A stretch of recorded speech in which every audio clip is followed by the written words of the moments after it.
All right. Hi, everyone. I'm Belinda Smith, as you know, and with me today, as part of my Renovate and Real Estate talk series, is Felicity Walker from Property Reimagined. How are you, Felicity? Good, thanks. This is a really nice opportunity to get to know you and to get to know your expertise. I know your expertise, but everybody else listening in would like to know your expertise and talk to you or talk you through one of your amazing projects as a renovation consultant. Let me know a little bit about yourself, firstly.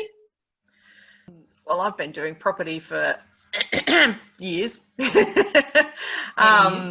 Yeah, and probably done it's nearly 30 projects now of various types. Sort of did a lot more in the vendor finance space early on, but sort of picked up some renovation experience along the way with various properties.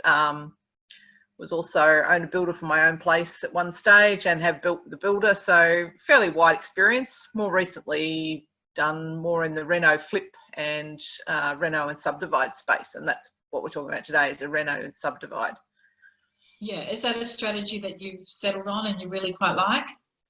Yeah, I do. I think it's a good opportunity to give yourself a little bit more profit and just a little bit more security, I suppose, knowing that it's not just dependent on being able to resell the existing house at a good price. You've got a little bit more opportunity in there to make it easier on yourself. But having said that, you've got to pick the right property too. So yeah, it's all about the feasibility. All right, so we'll talk about the feasibility, and I know you did a lot of research on this particular project. Yep. So this project at Lilydale in Melbourne, yep. Outer east suburb of Melbourne. Yep. Basically, how this came about was I'd been talking to Steve, who ended up being my joint venture partner on this one. He was new to this idea of doing a reno and a subdivide, and was lacking a bit of confidence in terms of finding the right property and doing the numbers right and so on. So what we decided to do was team up as a joint venture. Yep. And then I started looking for a property in his price range, did a lot of suburb research, and eventually decided that Lilydale was an area where what we were looking to do worked. From our perspective, it only paid to give the existing house a cosmetic renovation at the time I was looking at the numbers. Doing anything bigger than that probably wouldn't have paid back the time and effort involved. And there also financially it was better to sell the new block with plans and permits rather than actually build it ourselves. So the idea was basically find a property, split off the backyard, sell that backyard with plans and permits, and sell the front house with a cosmetic reno. So yeah, that's what I went to look and find. Yeah, excellent types of deals too. So how did you find the deal? Basically started connecting with all the local agents, going to various open houses and so on. One of my tricks with things like this is the more detailed or specific you are in what you're looking for, the more seriously agents will take you. And it's easier to find what you want, because if you know what you want, as soon as you see it, you know it. Whereas you sort of just go out and say, oh, you know, I'll just wander around and I'd like this sort of thing, and you don't really know size or anything else like that. You can waste a lot of time going nowhere. Whereas the more professional you are in your approach in terms of this is what I'm looking for, then the more agents respond to that and will be helpful. That's my experience anyway. No, I 100% agree with you. Real estate agents are so used to people who are indecisive, tire kickers, they actually call them, wandering around, you know, all talk, no action. So as soon as they come across somebody who knows exactly what they want and they believe is going to take action and make a decision quite quickly, you're a real estate agent's dream. So yeah, it does make a lot of difference in the way that they treat you and the deals they bring to you. Yeah. So eventually I came across this place. The price was too high where it was.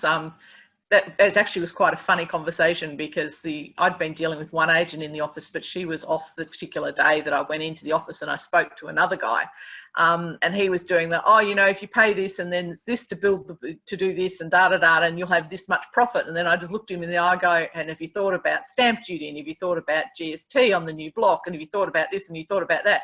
And from that moment on, we had a much better relationship. He treated me as professional, which was good, because that meant we could deal, and I still use him as an agent today. He's a lovely bloke and we get on fine, but it was just funny how we had this one conversation and the whole tone of our relationship changed to a much better place after that. So anyway, yeah, I went in with the price I was willing to pay. I'd done all my numbers and worked out what I thought was a reasonable purchase price. So I went in with an offer a little bit under that. Tenants wanted to stay, which is good, because doing the splitting off the backyard obviously takes a bit of time, and we weren't planning to start renovating until we were much closer to having the backyard sorted for sale. So from our perspective, we wanted tenants there to help cover the cost. So yeah, and eventually I was buying over Christmas, New Year, which a lot of people will tell you is a bad time to buy property, whereas I've always found it a really good time to buy property because it's so quiet. And if vendors are sort of getting a bit antsy about selling, and you turn up on their doorstep on, you know, the 28th of December, they start thinking, well, I'm probably not going to get any other offers for at least another 3 or 4 weeks, and this and that, and it can sometimes work in your favour. So in this case, I agree.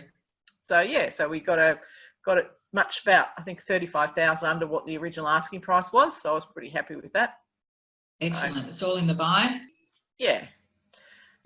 So yeah, as I said, this one had a tenant that wanted to stay. It was fairly close to the centre of Lilydale, which is always good. Price was right. Land was big enough. The existing house, although it was a bit ugly, was certainly in good condition. All the services were in easy to access places. So, you know, power poles weren't 500 metres up the road. It was, and where it was across the road, it actually would be opposite the new driveway. So we knew it would be easy to then run power down if we had to.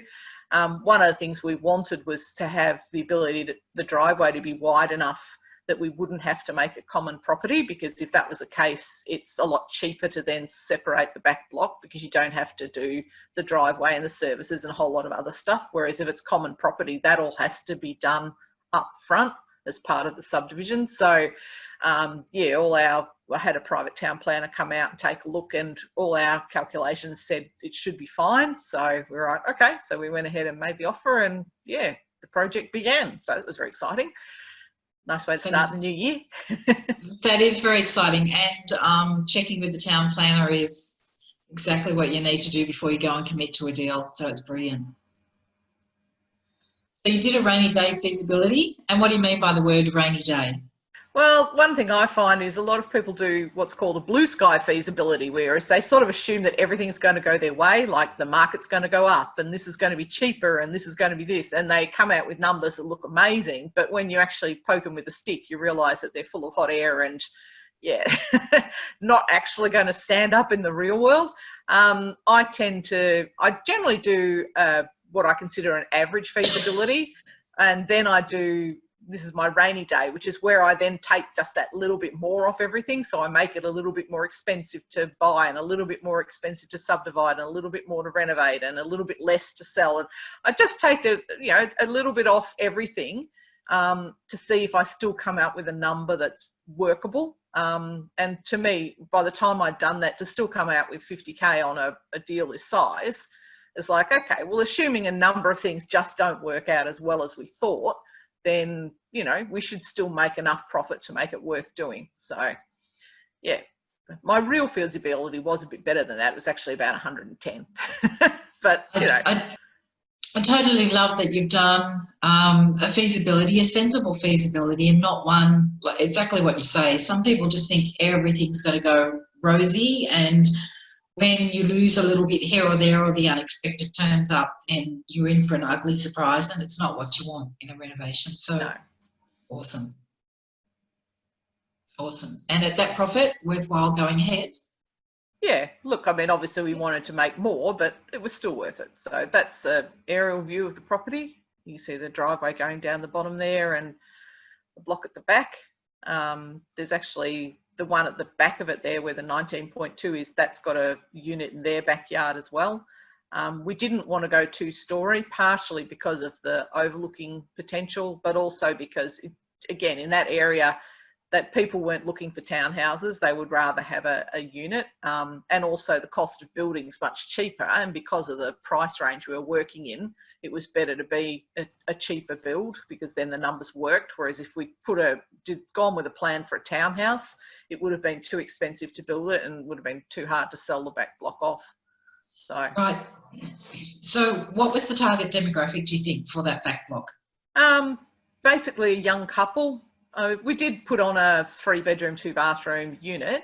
But yeah, we were looking at a young couple, potentially maybe with, you know, just small kids, or other than that, perhaps someone a little older getting more towards retirement. I mean, Lilydale's a town that's been there a long time, and there are a lot of older residents. So potentially it could just be somebody who wanted to downgrade from a bigger house on a bigger block that was too much hassle to something smaller and more convenient, but wanted to stay in the area. So we sort of knew we had two potential target markets. So, and either one of them would be happy with what we had designed. So yeah, I agree.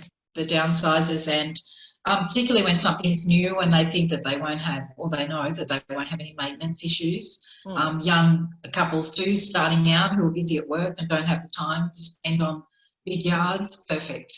yeah. So some issues and the complications of the deal. Yes, well, we bought this in the start of 2018, and yeah, and then we had the issue of the government changing all the garden space requirements, which essentially meant that you had to have a certain percentage of the block available as gardens, which was higher than previous open space requirements.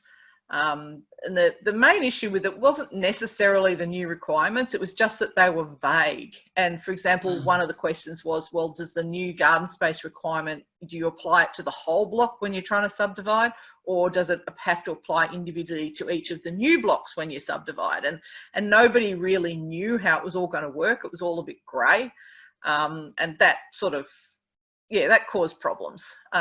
Basically, anybody in town planning at that time whose plans hadn't gone past a certain point with council had to go back and revisit all their plans and redesign things to allow this extra space. So we sort of lost 6 months there just because, yeah, they had to start again, and we just back to our original place in the queue. And yeah, so that was a bit annoying. But the good thing was we had tenants in the house. They're happy to be there. It wasn't quite covering the mortgage, but it was close. So, you know, it wasn't a huge financial strain to keep the property sitting there while this was going on, but still a nuisance. But these things happen, you can't always know. The other problem was that the council refused to accept that the driveway was wide enough, which was a shame. Essentially, we had a heating box type unit thing on the outside of the house on that side, and they wanted to allow a bigger buffer around that than we'd anticipated, and unfortunately that bigger buffer meant that we're about 5 centimetres too short for a separate driveway. So yeah, that's annoying. Yeah, but the thing is, we had allowed for that up front because we had known it was a potential possible, you know, problem. So the feasibility did include enough money if we were going to have to do concretes and stuff. So just would have been a bonus if we hadn't had to. Yeah, I agree. It would have been much easier without. But anyway, these things do happen. Yeah, they do happen. And then you've got to work out whether it's worthwhile going ahead or not. And it usually is a subdivision. You know, there's plenty of margin for error in a subdivision. Yeah. And profits are great. But in some ways, the delays helped, because when I originally picked Lilydale, there'd been a wave of price rises moving out from the city outwards, and it had got to within a couple of suburbs of Lilydale. So I'd always expected that it was likely prices would rise around the time we originally thought we'd be finished, which they had anyway. So that did come true, which was nice, which obviously put a bit more fat in the deal for us. And as part of that, also, we decided, my JV partner decided he wanted the experience of doing a more extensive structural renovation, because we were looking at what we were going to do when this deal finished. And he just felt that would be good experience for him to do that. So we went back and basically looked at the numbers again and said, all right, there's more fat in the deal now. So if it's going to take longer and cost more, we can absorb that and still be back where we were originally without any problem. So love it. The flexibility. Yeah. Learning experience. Yeah, no, it's all good. Excellent. All right, here we are with the plans. Yep. So the one on the left's the original plan, which had some problems.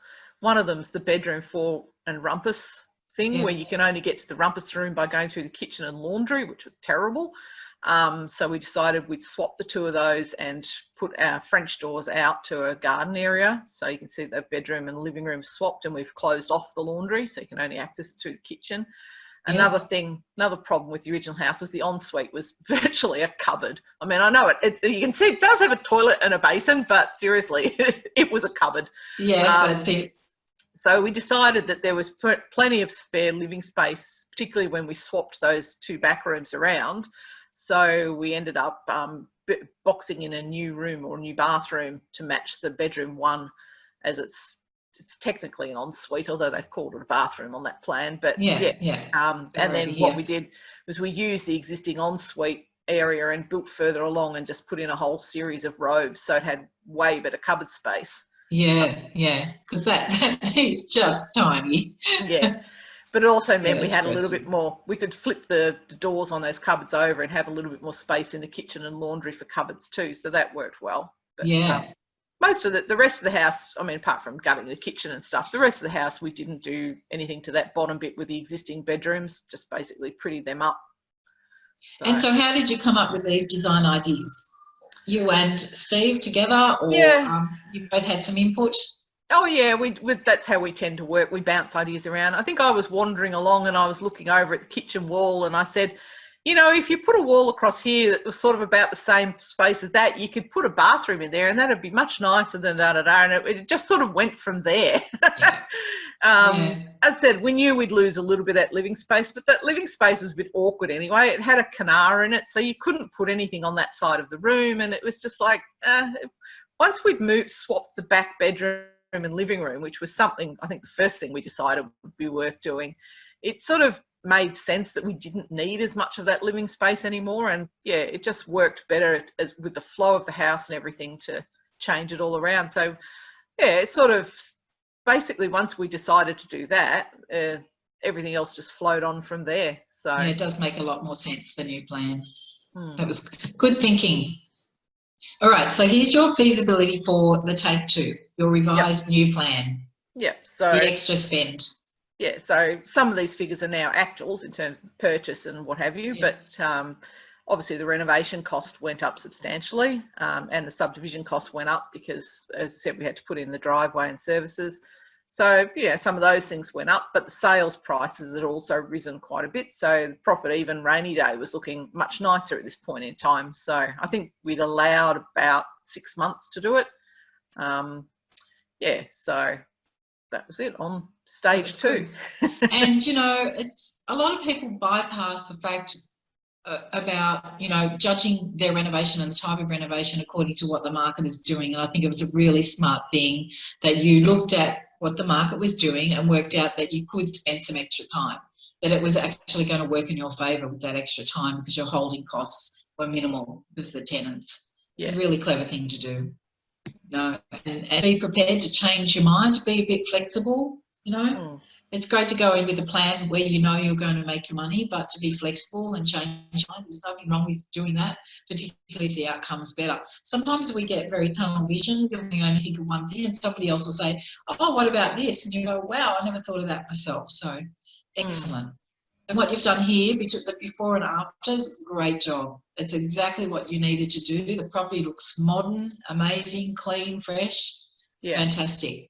Yeah, Steve gets most of the credit for this because he was in charge of the renovation. I might have had some input, but he did a lot of it in terms of choosing colours and But we still did talk about things like, you know, as in the colours and how to decorate things, and there was stuff that we went over, but certainly most of the credit goes to Steve for this. No, it's fantastic. Really nice entryway. It's great. First impressions really count, and I just love what you did inside. Just really aesthetically pleasing and appeal to the mass market and those young people or the older people, or this is the front house anyway, and you're talking about doing something in the back for them, but this is great. Beautiful. Yeah. Looks gorgeous. Did you feel like you needed to match the back to the front? When I say the back to the front, the new premises at the back, to this renovation at the front? No, because we hadn't really, they'd only really got as far as floor plans because they only needed to work out the building envelope type stuff. We hadn't gone to renders or, you know, what sort of finishes they were going to use really.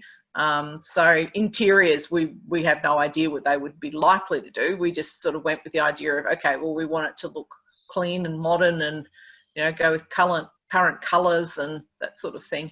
Because obviously you can see it's very 70s with all the wood paneling everywhere. I love those doors, the dining room doors. We actually sold those. They look like they're off a pub. They were. Apparently they had quite a history. Yeah. But we did actually sell them on eBay. So. Yeah. That's a weird thing to put in a house, but anyway, they've got them from somewhere and made them work. Particularly on the old floor plan, they went to a bedroom. It's like, what? Look, the furniture's beautiful. The colours are gorgeous. Very, very here and now. Just a job well done. Well done. Just the way it makes you feel. So, yeah. Excellent. Good size. You ended up with a nice sized kitchen. Are they stone bench tops? Are they laminate? I think they're a laminate. Yeah. Yeah. But they look great. It came up really well. Yeah, I agree. And it wasn't hugely expensive either. And we took the window that was there, we turned it into a servery from the kitchen through to the new living space. So that helped open up and like give a lot more light into the area as well. On the left there. I just think if you can open up a kitchen, everyone wants the open living plan. So if you can do that, that's that made it in the best way you can. Fantastic. Yeah, made a huge difference. I'm the biggest light. Oh, I agree. I'm the biggest fan in the world of painted bricks, and this wall is exactly why. Look at the difference. Yeah. Open up the doors. Great job. It's amazing how just change. Sorry, so it's amazing how even just changing the paint colour lightens the place up so much. Oh yeah, 100%. And so cheap to do paint in comparison to the impact that it has. It's not a big spend, but it makes such a difference with sales price. Your befores and afters, they're just fantastic. And you're right about the living room. That is just ample for a living room. That's fine. It's great. Bedroom, there's no comparison. Look at that. So, Rumpus room, but the before picture, that ceiling, it just feels like it sucks the energy out of you. I was there when Steve was pulling some of it down, and the crap that was up in that roof is like leaves and possum droppings. I don't know what was up there, but yuck! It was a yucky job pulling that down. I was only there for the start of it, thank goodness. I'm glad Steve did it. I'm glad he did too. And what about the carpet? That's pretty tragic. Yeah. Anyway. Oh well. It's all gone. Yep. Fantastic. What about the floors? Is that a vinyl plank or a laminated timber? What did you use on the floors? The vinyl planks. Yeah, they look great. They came out really well. Yeah. Main bedroom, lots of storage. Yep. Fabulous. Appeal to the masses. And the head of the bed, there's a painted brick wall behind that too, so that will make you happy. Oh, that would absolutely make me happy. I'm glad you didn't cover that one up with gyprock. No. Fantastic. Did a really, really great job. Yep. Everything that you need to do. It just lightened the whole house up so much. Yeah. It was a very dim sort of dark house before. So. Yeah. And added storage where you need to, and nice, just everything's nice and new and fresh. Lovely colour on the wall. Looks great. After, look at that, cushions on the bed, nice little desk. Let everybody know that that room is obviously a child's room, if possible, or a spare room for anybody else, for the older people who are likely to buy. Great. Nice family home. Before and after. Yep. Lovely. Bathroom's great. Floating vanities, make the rooms look large, you get them off the floor. Lots of storage. Yes, I hadn't thought about it like that before, but now you say that, I remember the original bathroom always seemed really cramped, and yet the new bathroom didn't, but I hadn't thought about the fact that lifting the vanity is part of the reason for that. Yeah, it makes a lot of difference. And just the continuation there of the tiles across the floor and up the wall. And just some of the deeper cream colours kind of really make, as much as they were the new light, fresh colours 15, 20 years ago, now in comparison to the lighter, brighter whites, that they really do make a room feel small and dark. Dark. They suck the light and not reflect the light. Yeah. Beautiful job. Lovely. New ensuite, laundry, fantastic. Everything you need to. Yep. And supplying the washing machine is a pretty good idea. Front loaders aren't very expensive. A Simpson will cost you, you know, a generic brand or a Simpson, nothing all that special. $450 to $500 will get you a nice little front loader. And then people, you don't have to worry about, you can do a beautiful laundry with decent bench tops when you're not leaving green ugly taps hanging out the walls and space for top loaders. And most people have, or a lot of people have front loaders anyway. Now it's nice to supply one. Complete the job. Great. Yeah, it was Simple. only temporary. It actually come out of another property. Oh, did it? No, yeah, and great. I had a dryer that was sitting on top of it. Could have sat on top of it, except my dryer broke down, so the dryer ended up back in my place. But that washing machine's now sitting in my garage. Perfect. All right. But it looked much nicer on the day. Yeah. So, all right. So it's in the end, it's all about the facts and figures. Yeah. So your rainy day feasibility is what you took us through at first. They were your first plans, which you changed to your rainy day number 2 feasibility study. Yeah. Which obviously has a profit of $145,000, much larger profit, even though it took you longer and you ended up doing more than you'd originally planned for. Yeah. Yeah. I mean, look, I think we go into this on the next slides. The biggest issue here, and Steve's the first to admit it, is that he tried to do it all himself, which meant the time just blew out enormously, which was fine because part of the purpose of doing the bigger renovation was he wanted the experience of doing it himself. But I think even he realises that he probably got a little bit too caught up in it, and potentially there were things along the way where he could have brought tradies in to do certain jobs and it would have just all happened a lot quicker and probably wouldn't have cost as much. So the extra holding costs of having the property as long as we did really hurt the bottom line. Yeah, fair enough. You know, swings and roundabouts, but it was a huge learning experience. And as I said, now he knows, having done it himself, he'll be so much better placed to manage other tradies to do the work from here on forward, as opposed to doing things himself. So, and along the way you pick, I think the more experience you get renovating, the better it is. And I love people that will have a go at DIY, and you end up identifying really quickly the things that, number 1, take you a lot of time, but more importantly, number 2, you don't enjoy. Yeah. Like hubby and I worked out really early in the piece that we actually don't like doing our own gyprock. And that is one job, even though we're capable of doing a really nice job, it's one job that we just always call in the experts, and they have it done in a couple of days, where we seemed to be running around in dust and sanding back, you know, all the joins and putting cornices up. It seems to take us days and days and days, whereas the guys just come through and it's done and finished. And the house goes from looking like a bunch of frames to like brand new, ready to go. It's fantastic what they can achieve in. So time, money. It costs time or money. And I think the other thing he found doing it himself was he was a bit too much of a perfectionist, which potentially if he'd used other trades, things probably would have gone a lot quicker for that reason too, because he was wanting to get it perfect. And look, the end result is stunningly gorgeous, and all the agents were falling over themselves with enthusiasm to sell it. So it certainly paid off, but the perfectionist element did add time as well. So, understandably, but it is a quality renovation, and but you two have learned along the way. Yeah, that's right. Brilliant. All right, lessons learned. Yeah, I think the first one's one that people always have to keep in mind. I've had discussions with joint venture partners over the years, and they've tried to reach a point where there's no risk left, and you just can't.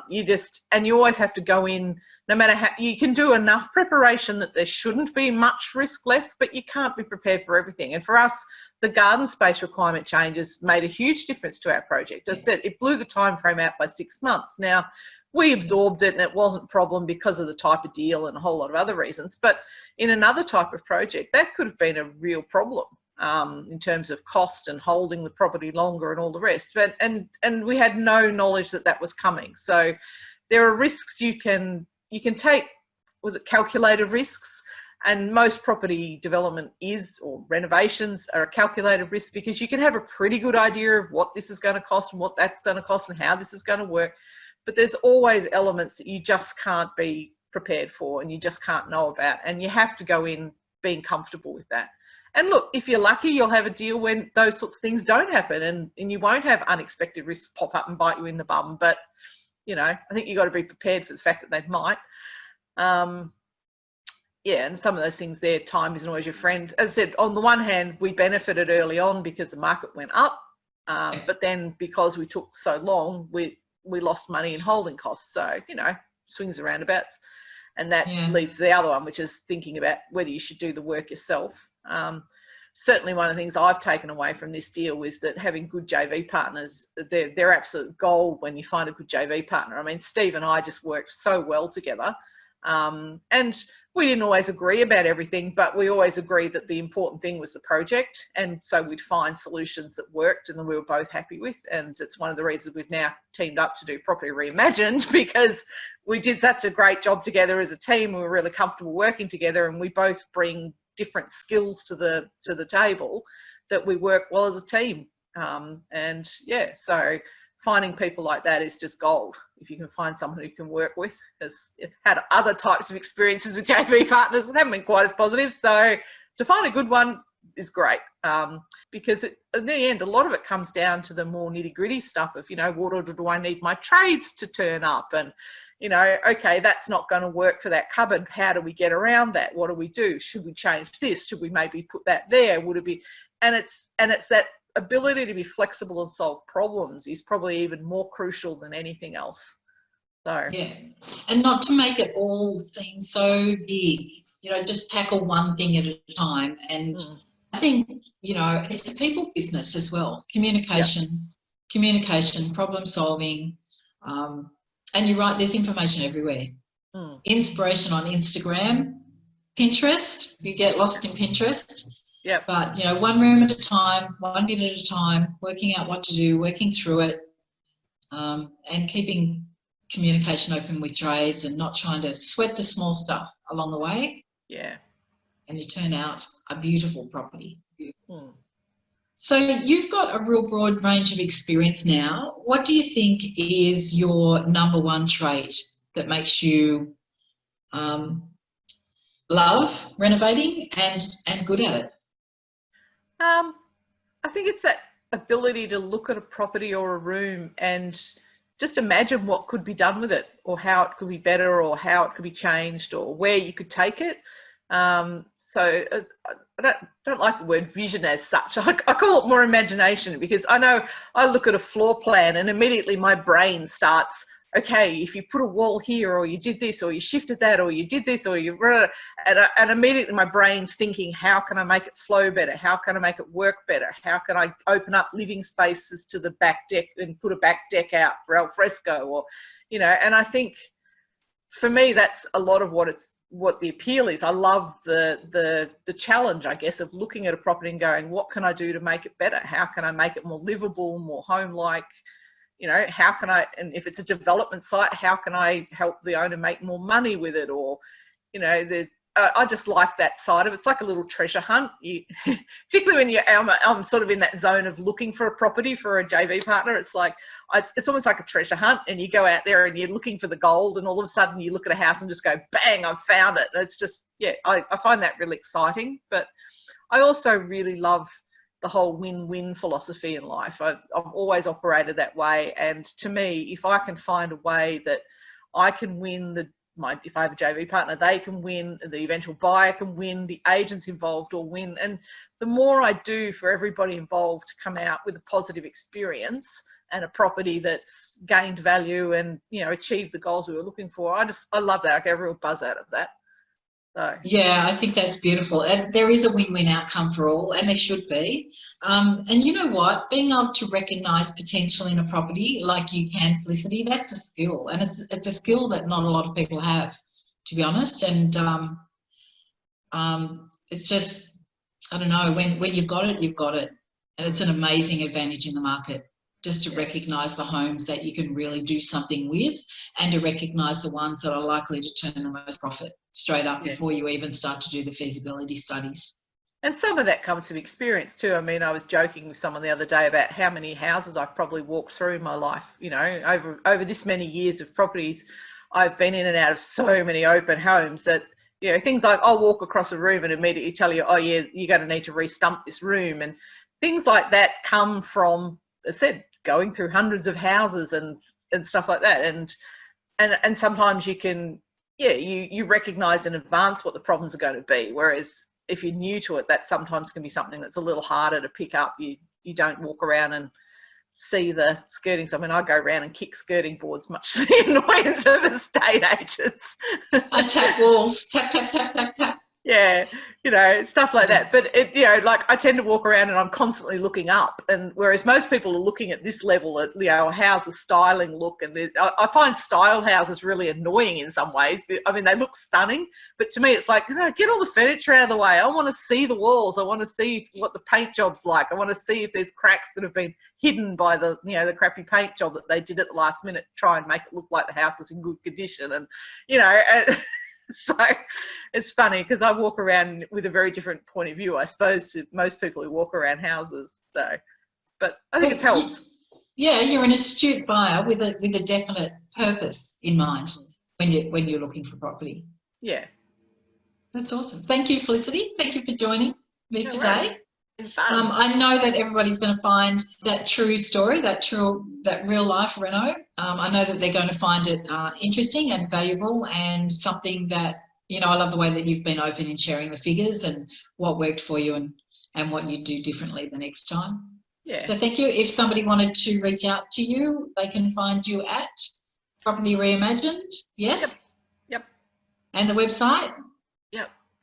www.propertyreimagined.com.au. .com.au. Yeah. Awesome. Thanks, Felicity. No worries. Thanks. Cheers. Bye. Bye.